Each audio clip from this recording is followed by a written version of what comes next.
이번에는 중대재해처벌법과 산업안전보건법 상에서 정의하고 있는 사고의 어떤 종류 및 정의에 대해서 정리를 해보았습니다. 지금 1월 27일부터 50인 미만 사업장에서도 중대재해처벌법 적용이 되는데, 중대재해처벌법에서 규정하고 있는 정의가 어떤 것들이 있는지 산업안전보건법과 그리고 산업안전보건법 내에서도 공정안전보고서 제출 대상 사업장에서 발생하는 사고에 대해서도 규정한 정의가 있습니다. 그것들을 한 번에 정리해서 비교해서 한번 정리해 보았습니다. 먼저 이제 중대재해, 그러니까 산업안전보건법 기존에 우리가 산업안전보건법에서 규정하고 있는 중대재해란 한 명 이상이 근로자가 사망하거나 또는 3개월 이상의 요양이 필요한 부상자가 2명 이상 발생을 하거나 또는 부상이나 직업성 질병자가 동시에 10명 이상 발생하는 경우에 우리가 산업안전보건법상 중대재해라고 정의를 하고 있습니다. 그러면 이 산업안전보건법에서 규정하고 있는 중대재해와 중대재해처벌법에서 규정하고 있는 중대산업재해를 비교해서 보시면 첫 번째, 한 명 이상 사망하는 경우는 동일합니다. 결국 한 명 이상 사망자가 발생하는 사고가 나는 경우에는 산업안전보건법 상의 중대재해도 적용이 되고 중대재해처벌법상 중대산업재해로도 적용이 된다고 보시면 될 것 같습니다. 대신에 두 번째 걸 보시면 동일한 어떤 사고로 6개월 이상의 치료가 필요한 부상자가 2명 이상, 산업안전보건법은 3개월 이상 요양이 2명 이상이니까 어떻게 보면 그것보다는 조금 더 치료 기간이 긴 그런 경우에 한해서만 중대재해처벌법에서 말하는 중대산업재해라고 정의가 된다고 보시면 될 것 같습니다.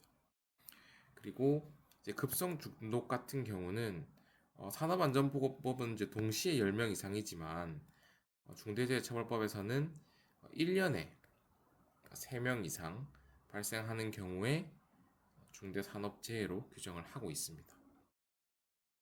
산업안전보건법에서 규정하고 있는 산업재해와 중대재해처벌법에서 규정하고 있는 산업재해, 중대산업재해는 이렇게 두 가지를 비교해 보시면 될 것 같고, 추가적으로 중대재해처벌법에서는 중대시민재해라는 게 하나 더 들어 있습니다. 우리가 공공시설이라든지 그런 것들을 이용하는 데 있어서 일반 시민들이 사고를 당했을 때에도 우리가 이제 중대재해처벌법에 따라서 관련 공공기관의 최고의 장이나 그런 책임자들이 처벌을 받게 되는 사항이라고 보시면 될 것 같습니다.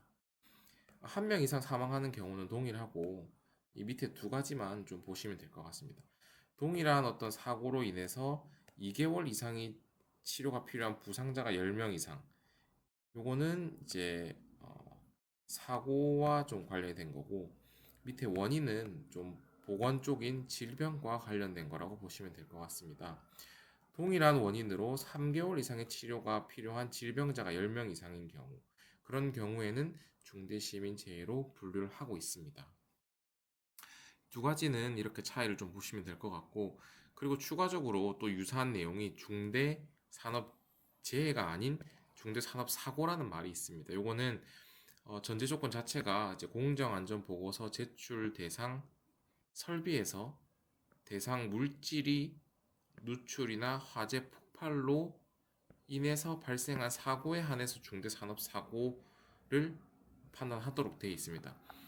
지금 보시는 것처럼 이런 PSM 제출 대상 설비에서 대상 물질이 누출 화재 폭발로 인해서 어떤 사고가 발생을 했는데 그때 근로자가 한 명 이상을 사망하거나 또는 3일 이상의 휴업이 발생하는 경우에 중대산업사고로 분류를 하고 있습니다. 위와 같은 이러한 사고가 발생을 했는데도 불구하고